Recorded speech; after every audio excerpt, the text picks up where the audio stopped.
Que le Seigneur bénisse chacun d'entre nous. Vous êtes bénis, vous qui avez choisi d'être là ce matin dans la présence du Seigneur. C'est toujours une bonne chose d'être dans sa présence.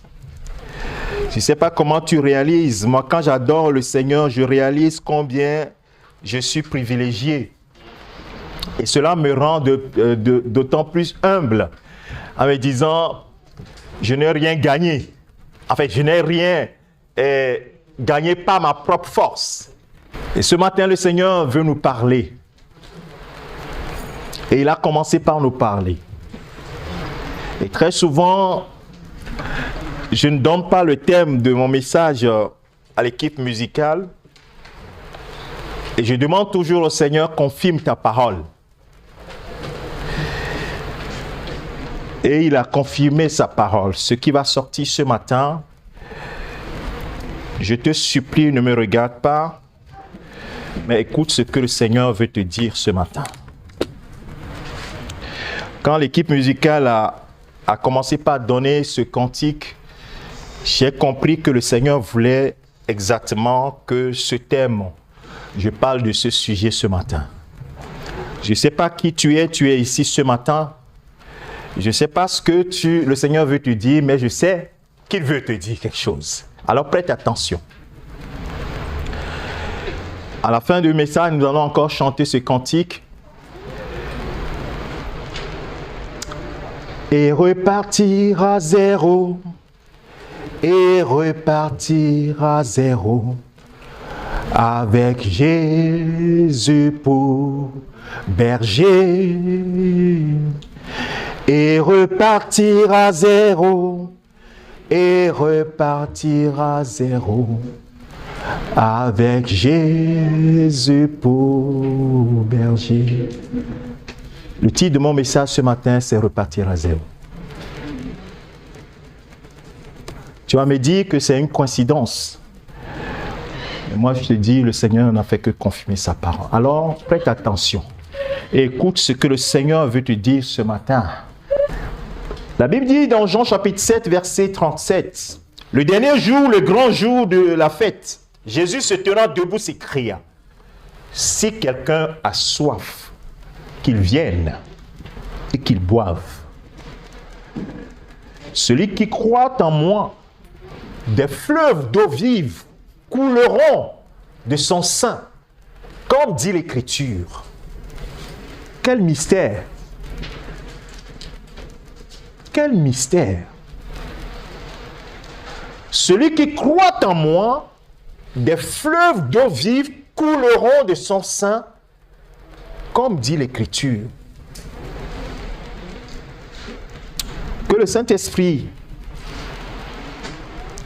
t'explique ce que le Seigneur veut te dire ce matin.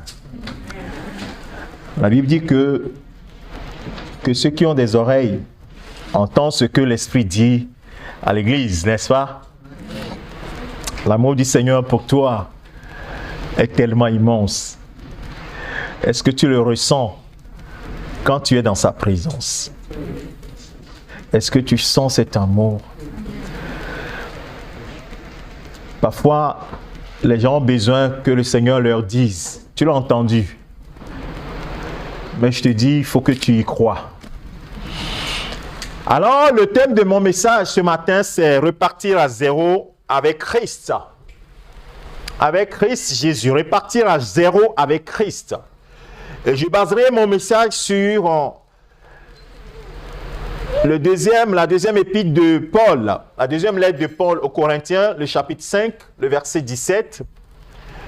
La parole de Dieu déclare en substance, « Si quelqu'un est en Christ, il est une nouvelle créature. » Dans certaines versions, on dit une nouvelle création.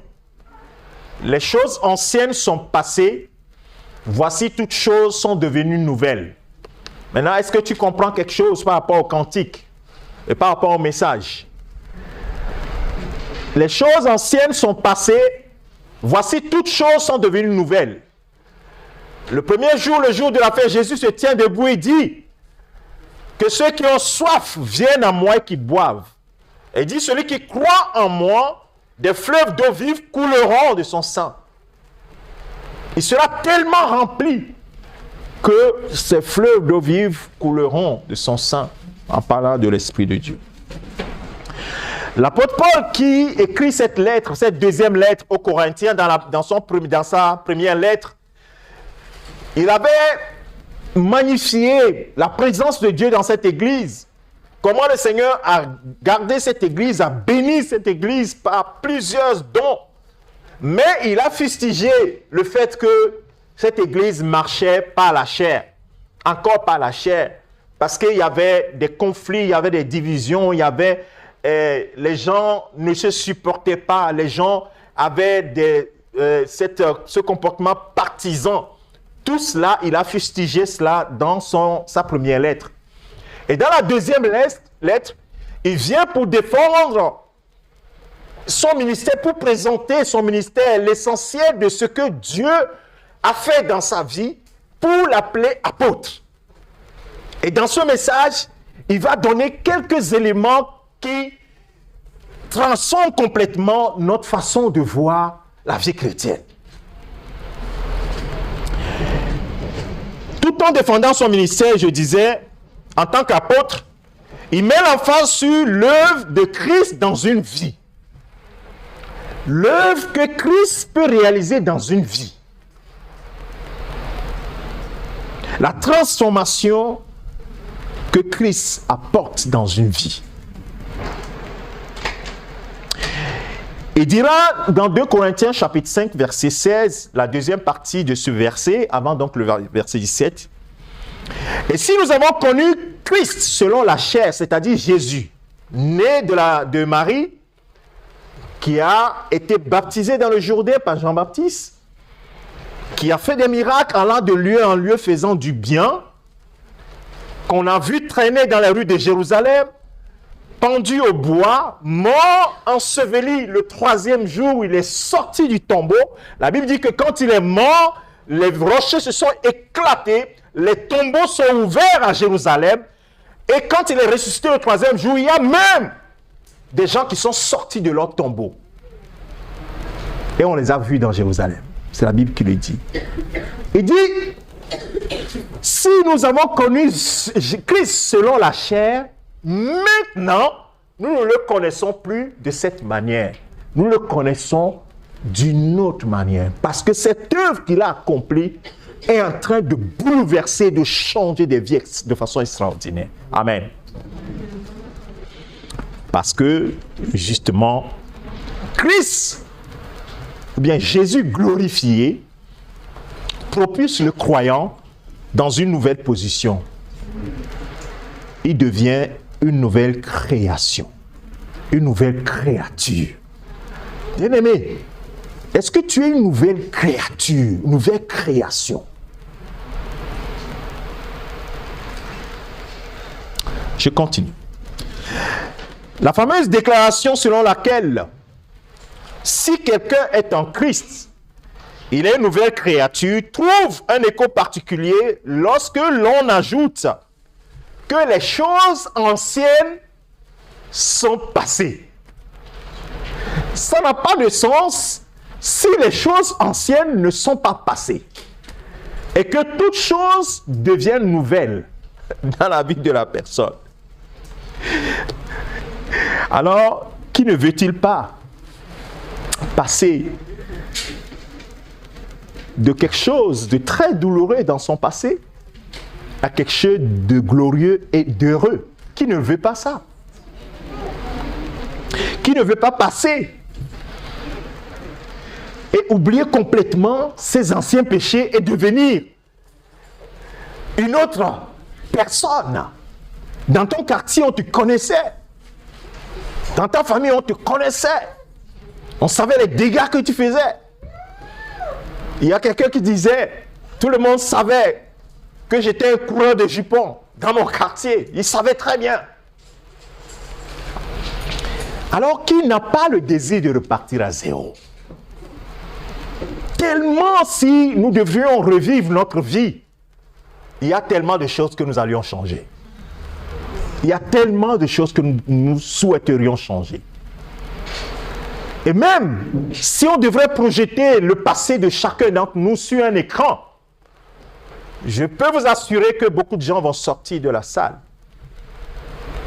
Parce que notre passé n'est pas glorieux. Tu vas te dire, oh, moi je suis né dans l'église. Je n'ai connu que l'école du dimanche. Je ne commets pas de grandes choses. Sache que ceux qui sont pauvres en esprit, c'est eux dont le royaume de Dieu est réservé. Ceux qui comprennent qu'ils ont besoin de lui. Alors, je vais considérer deux aspects dans ce message. Le premier aspect, c'est la puissance de l'œuvre transformatrice de Christ dans une vie. Et en deuxième partie, je vais illustrer mon propos par quelques exemples concrets pour que nous puissions comprendre ce que Christ peut faire dans une vie. Alors, la première partie, la puissance de l'œuvre de Christ dans une vie. Cette puissance vient de l'évangile, vient de la parole que Jésus est venu annoncer. Sachez très bien que la Bible dit que ce n'est pas à la fois que nous croyons que ce monde a été créé par la parole de Dieu. Et même si la parole de Dieu nous dit qu'au commencement, dans Jean chapitre 1, il dit, au commencement était la parole était avec Dieu, la parole était Dieu. Et tout a été créé par elle, et rien de ce qui a été créé n'a été créé sans elle. La parole. Tout vient de la parole. Et donc la parole, l'apôtre Paul va faire cette révélation, l'apôtre Pierre surtout va faire cette révélation, que la parole est comme une semence. Et cette semence-là, elle est semée pour germer, porter du fruit. Dans 1 Pierre chapitre 1, le verset 23, il dit, puisque vous avez été régénérés, non pas une semence qu'il appelle une semence incorruptible, qu'on ne peut pas corrompre.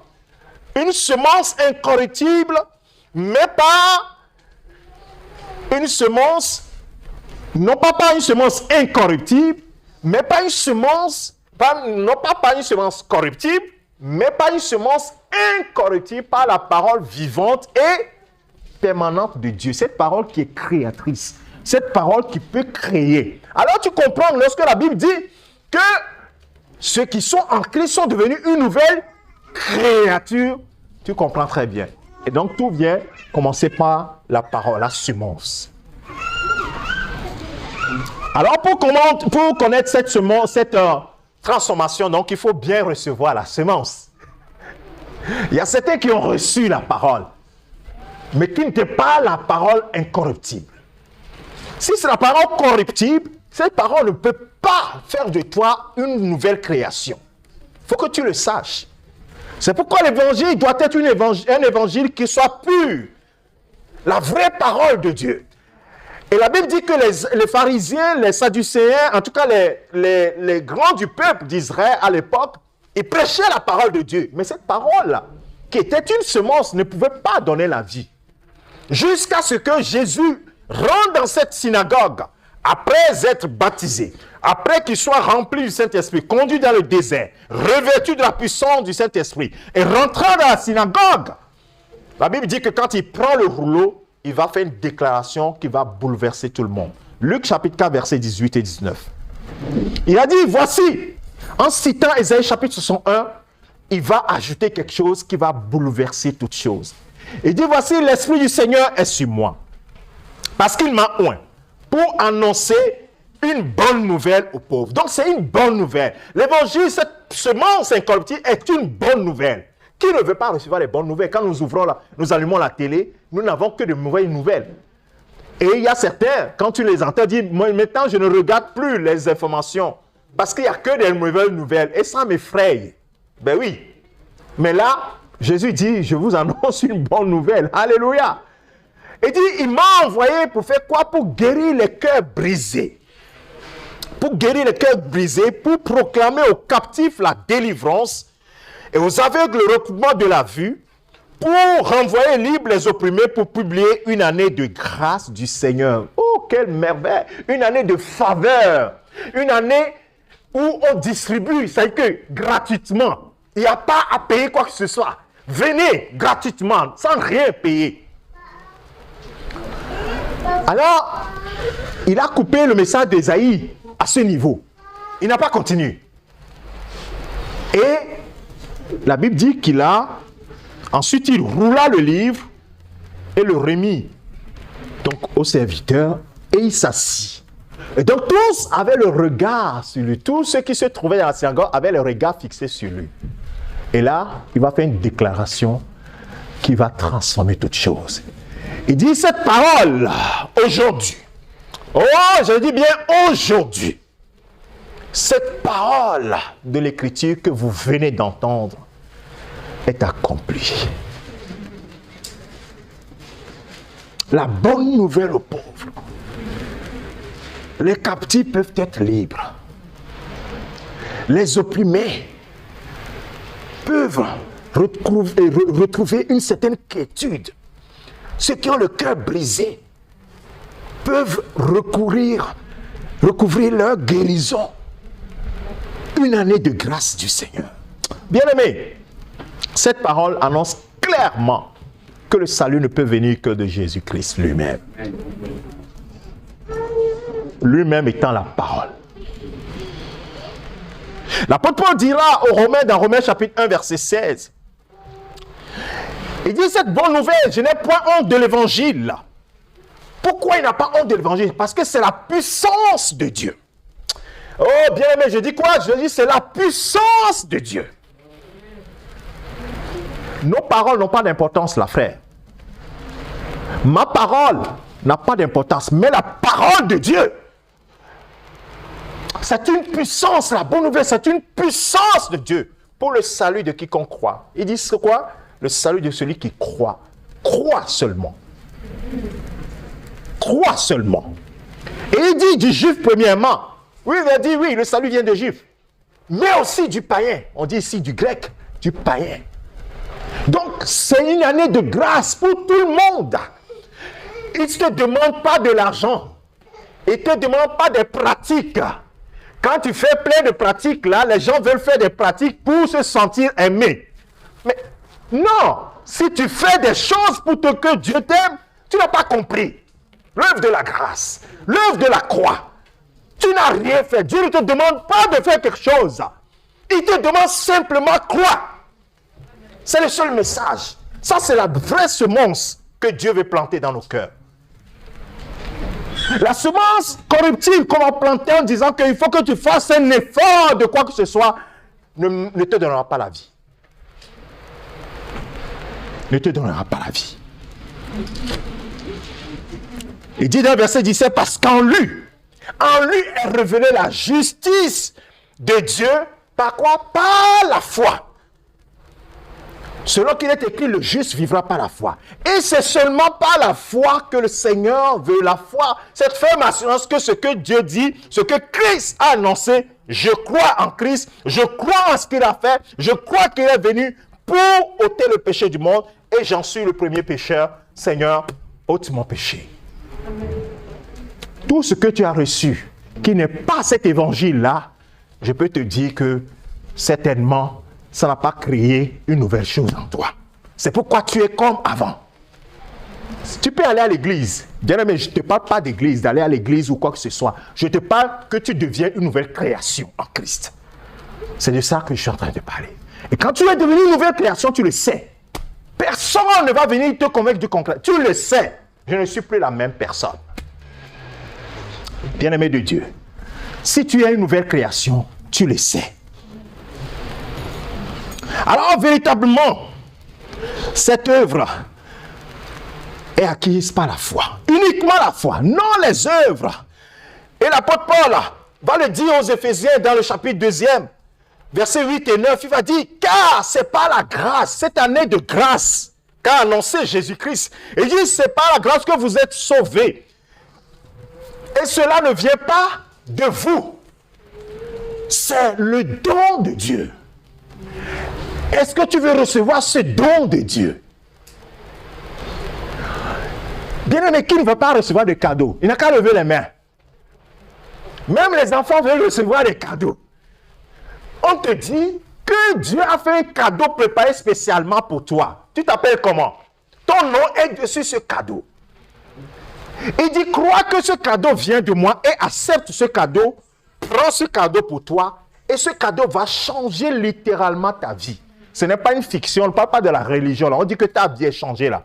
De la mort à la vie. Tu passes des ténèbres à la lumière. Est-ce que tu as compris quelque chose?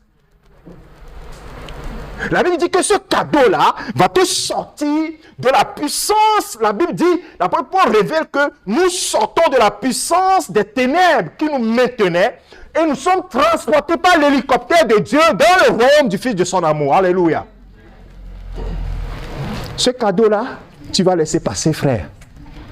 Et beaucoup laissent passer ce cadeau parce qu'ils n'ont pas compris que c'est un don de Dieu. Et que Dieu ne leur demande qu'une seule chose, de croire simplement. Tellement c'est simple pour les gens que les gens disent, oh non, c'est compliqué, je veux faire un peu de pénitence, je vais faire un peu d'effort, je vais faire des choses pour gagner cela. Oh, chaque fois que tu fais un effort, tu te dis, Dieu, ce que tu me proposes est trop simple. En fait, tu es en train de rejeter ce que Dieu t'a proposé. Il dit, c'est par la grâce que vous êtes sauvés. Et pas le moyen de la foi. Et cela ne vient pas de vous. C'est le don de Dieu. Ce n'est point par les œuvres, afin que personne ne se glorifie. Dieu ne veut pas que nous nous glorifions. Je vais dire, ah, vous me voyez ici en veste. C'est parce que j'ai fait. J'ai marché mieux que vous que je me suis tenu ici. Hé, qui t'a dit ça? Qui t'a dit que moi je suis mieux que toi, c'est pourquoi je suis ici? Tu n'as pas compris alors? Non. C'est pour tout le monde. C'est pour tout le monde. Alléluia. Oh, ce matin, bien aimé, il faut qu'on prêche la parole de Dieu, même aux chrétiens. Parce que malheureusement, en Christ, dans nos assemblées, il y a des gens qui ne sont pas encore sortis, ils ne sont pas encore transformés. Je ne vais pas utiliser les mots qui peuvent choquer les uns les autres. Ils ne sont pas passés de la mort à la vie. Parce que quand tu passes de la mort à la vie, tu le sais, frère. N'attends pas qu'on vienne te le dire, tu le sais. Si tu ne le sais pas, c'est qu'il n'y a pas eu quelque chose. Il faut que tu le saches. Ce matin, je suis en train de te pousser dans ton retranchement. Sortons de notre religiosité et revenons à la parole pure et unique de Dieu. Les témoignages sont clairs et nets. Je suis passé des ténèbres à la lumière. Ça, personne ne peut dire le contraire. Même l'extérieur témoigne. Est-ce que c'est ce qui s'est passé dans ta vie? C'est ce que le Seigneur te propose. Balayer ta vie passée, te donner une nouvelle. Un nouvel espoir, un avenir et de l'espérance. Si tu n'es pas convaincu, l'apôtre Paul dit aux Colossiens, dans Colossiens chapitre 2, verset 4, il dit, tu vois, les actes que nous posions, c'était écrit. Oh, l'acte et les ordonnances qui nous condamnaient. Quand tu es là, ta conscience te condamne. Tu vois tout ce que tu as fait. Oh, les avortements que tu as fait. Oh, les vols que tu as commis. Oh, les mensonges. Oh, ton cœur est en train de battre comme ça. On dit, ah, il y a quelqu'un qui a volé. Oh, ton cœur est en train de battre. Est-ce qu'on va m'attraper aujourd'hui ou m'attraper demain? C'est tout c'est écrit. Il dit, l'acte et les ordonnances qui te condamnaient et qui subsistaient contre toi, qu'est-ce qu'il a fait? Il a effacé en le clouant à la croix. Est-ce que tu crois cela? C'est-à-dire que tout ce qui a été écrit contre toi, la liste est longue. Pour certaines personnes, c'est des dizaines de pages. Il dit que l'acte et les ordonnances qui te condamnaient, qui subsistaient contre toi, le Seigneur Jésus-Christ, par l'œuvre de la croix, il a pris, il a cloué à la croix. Et qu'est-ce qu'il dit? Il n'y a plus aucune condamnation pour toi. Et ce cadeau-là, tu vas refuser. Amen. Si tu refuses ce cadeau, on va te dire que il y a quelque chose qui ne va pas. Regarde ce cadeau qu'il est en train de te proposer. L'acte et les ordonnances qui te condamnaient. On peut afficher le verset comme ça, tout le monde voit. Moi, je le cite comme ça. Mais que tout le monde lise. Et que si tu as ta Bible, tu peux le lire. Et tu es souligné dans ta Bible. Je ne fais que te prêcher la parole. Je ne vais pas dire quoi que ce soit. Je te dis ce que la parole de Dieu dit. Il dit, il a détruit à la croix. Donc vous comprenez quand Paul revient dans Romains chapitre 8, verset 1, en disant, il n'y a plus aucune condamnation. Donc les gens s'étonnent qu'on dise que je suis saint. Oh, sacrilège, comment on peut dire que tu es saint? Personne n'est saint. Il faut qu'on fasse des coalitions pour voir si tu as fait des choses pour te déclarer saint. Hey! Qui t'a dit ça? Qui t'a dit ça? Regarde les Écritures. Pourquoi vous vous laissez emberner des choses qui n'existent pas? Christ a fait quelque chose de simple. Quelque chose de très simple. Au travers le cadeau que tu as reçu de Dieu, la Bible dit que Dieu te déclare. Cette justice, nous l'obtenons de Dieu. Dieu te déclare juste. C'est celui qui est juste qui est appelé saint. Il faut le savoir. Celui qui est juste est appelé saint. Celui qui est déclaré par Dieu juste, c'est lui qui est saint. Alors lorsqu'on dit, oh, Saint Jean, Saint Martyr de Padoue, Saint ceci, ah, moi je suis qu'un pauvre pécheur. Hey! C'est ça qu'on appelle la parole corruptible, la semence corruptible. Cette parole-là n'est pas créatrice. Elle ne peut pas changer ta vie. Elle ne pourra jamais changer ta vie. Mais la parole incorruptible, la vraie parole de l'évangile, c'est elle qui donne la vie, qui donne une nouvelle création, qui te fait devenir une nouvelle création. Et c'est la seule parole de Jésus-Christ de Nazareth. Est-ce que tu as reçu cette parole ce matin? La puissance de la transformation. Hey, Jésus a tout accompli à la croix. C'est pour qu'elle a déclaré tout est accompli. Ce n'est pas pour que nous puissions faire une œuvre quelconque pour nous trouver dignes. Nous n'en sommes pas du tout dignes. Nous n'en sommes pas dignes. Mais mon frère, ma soeur, tu peux repartir à zéro. Ça, c'est la bonne nouvelle. Je vais dire à quelqu'un, tu peux repartir à zéro. Et le Seigneur te l'a dit. Et je viens te le confirmer. Il dit, il y a des lois qu'on appelle la loi des 2 ou des 3. Et il faut que Dieu, tu ne recevras pas de témoignage contre un ancien, si ce n'est par le témoignage de 2 ou de 3 personnes. Dans la loi, c'est écrit comme cela. Et à chaque fois que Jésus dit quelque chose, il confirme, il confirme, il confirme, il confirme. Tu l'entends 2, 3 fois, c'est fini, c'est écrit. C'est comme ça. Tu peux repartir à zéro. C'est ce que la parole de Dieu dit. Oui. Celui qui est en Christ, celui qui a reçu Christ, celui qui a cru en ce message incorruptible, la Bible dit qu'il est devenu quoi? Une nouvelle création. Ça, c'est un miracle que Dieu fait. Ce cadeau-là, ça vient pouf, changer ta vie. Tu n'es plus la même personne. Tu n'es plus la même personne. Et les ados, vous êtes là. Si vous ne recevez pas ces paroles, vous croyez que c'est simplement, c'est la religion. Oh, j'accompagne les parents pour venir à l'église. Hey, c'est pas ça, hein. Le Seigneur a dit, quiconque va croire, quiconque va croire, quiconque croira, c'est celui-là qui sera sauvé. Ce n'est pas l'accompagnant. Il ne parle pas des visiteurs. Parce qu'il y avait plein de gens qui suivaient Jésus. Et c'est là ce qui me conduit à aller sur ma deuxième partie, pour donner des illustrations. Et ce matin, tu peux être un témoignage, là, frère. Tu peux être un témoignage. Vous voyez, ce sont ces paroles incorruptibles qu'a reçu ce gangster Nicky Cruz. Un gangster sur New York, avec sa bande. Il a reçu la parole. L'œuvre de la parole qu'il est en train de sortir. Cette parole est en train de te chatouiller quelque part. Hey, c'est pas moi, hein? C'est la puissance de Dieu. Parce que quand cette parole sort comme ça, oh, elle est comme une épée. Pom! Elle est en train de séparer l'âme de l'esprit. Pour te dire, il te convainc. Il te dit, voilà. Et ça, cette parole, elle est la vérité. Elle va te donner la vie. Accepte-la. Accepte-la. Accepte-la. Ne résiste pas dans ton cœur. Amen. Ne résiste pas dans ton cœur. Ne résiste pas. Accepte, tu vas voir. Ta vie, elle sera bouleversée totalement. Et cet homme, Nicky Cruz, a reçu cette parole puissante. Cette parole puissante.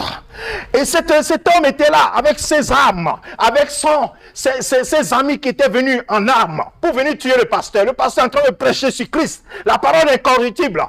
Jusqu'à voir Nicky Cruz s'est planté. Il s'est agenouillé, il a commencé par pleurer. Ses amis le touchent. Nicky, toi le géant, toi qui ne pleures jamais, devant cette parole-là, tu es en train de pleurer. Oh, quelques minutes plus tard, et tous ils étaient par terre. Ah, la parole de Dieu. La puissance de Dieu qui sauve, frère. Cette parole transforme, détruit une vie et reconstruit. Et c'est ça que le Seigneur te propose ce matin, de détruire le passé et de reconstruire, repartir à zéro avec Dieu. Est-ce que tu l'acceptes ce matin? Repartir à zéro avec lui, avec Jésus pour berger. Oh Seigneur, je veux être tes brebis, ta brebis. Ta brebis, conduis-moi. Alléluia. Avant de continuer mon message, je te remercie, frère, de ce que tu as écouté la voix du Saint-Esprit. Si tu es là ce matin, tu reçois cette parole et que tu ne crois pas, tu ne reçois pas cette parole. Oh, le Seigneur te donne une occasion. On nous a dit ici, saisissez les occasions que le Seigneur te donne. Ne regarde pas derrière. J'ai fait comme ce jeune homme. Quand la parole de Dieu me sort et que je sais que cette parole est pour moi, je sors, je ne regarde pas la foule. Je viens me planter, je dis Seigneur, ça c'est pour moi. Oh Seigneur, sauve-moi. Oh, si je suis ici, c'est que j'ai accepté cette parole qui a transformé ma vie. Je suis passé de la mort à la vie, frère. Et ça, personne ne peut me convaincre du contraire. Et ça, les gens de ma famille, mes amis, quand ils me voient, ils disent, toi là, sans parole, ils disent, toi, tu n'es plus la même personne. Je n'ai pas besoin de leur parler. Ils me voient en même temps. Le Saint-Esprit les convainc que je ne suis plus la même personne. Je suis une nouvelle création en Jésus-Christ. C'est ce que le Seigneur te propose. Oh, il n'y a aucun autre Dieu qui peut le faire si ce n'est l'Éternel. Si tu es dans l'assemblée et que tu te dis, Seigneur, je veux recevoir cette semence incorruptible en moi, parce que je n'ai pas vu cette transformation dont elle est en train de parler dans ma vie. Je n'ai pas connu cette transformation. Je veux, Seigneur, oh Père, que tu fasses quelque chose en moi. Seigneur, parce que ta parole est la vérité. Et je la veux tellement, je veux, Seigneur. Tellement je veux te suivre. Mais il y a quelque chose qui ne va pas. Je sens qu'il y a quelque chose qui ne va pas. Oh Seigneur, j'ai besoin de toi. Oh Sakana Babondo Skayamashira Baba. Ton amour est tellement immense pour nous, Seigneur, que tu ne veux pas que tes enfants, oui, laissent cette occasion passer. Je vous aime. Je suis allé à la croix. J'ai tout abandonné à la croix pour vous. J'ai porté vos péchés. J'ai porté vos maladies. J'ai porté vos malédictions. J'ai tout pris à la croix pour vous. Acceptez simplement le cadeau que je vous donne. Le cadeau que je vous donne. Alors toi qui es devant, peut-être que tu es dans les bancs ce matin, le Saint-Esprit est en train avec cette épée te dire, abandonne-toi, c'est l'occasion. Reçois ma vie, reçois la vie que je donne. Je vais transformer ta vie, je vais transformer ton histoire, je vais transformer ton histoire, je vais transformer ton histoire. Alors reçois ce matin, dis-lui quelque chose. Toi qui es devant, dis-lui quelque chose ce matin. Dis-lui, Seigneur, j'abandonne tout là. Je te laisse tout, Seigneur. Oui, prends tout, Seigneur, ce matin. Oh, alléluia. Oui, prends tout, Seigneur. Sœur Emmanuel, tu peux m'aider, s'il te plaît. Oh, alléluia. Oui, prends tout, Seigneur. Dis-le-lui. Dis-le-lui ce matin. Dis-le-lui ce matin. Ne laisse pas cette occasion passer, mon frère, ma soeur. Tu peux repartir à zéro avec ton Seigneur. Tu peux repartir à zéro. Mon frère, ma soeur, ce n'est pas une fiction, c'est la vérité. Accepte. Accepte seulement.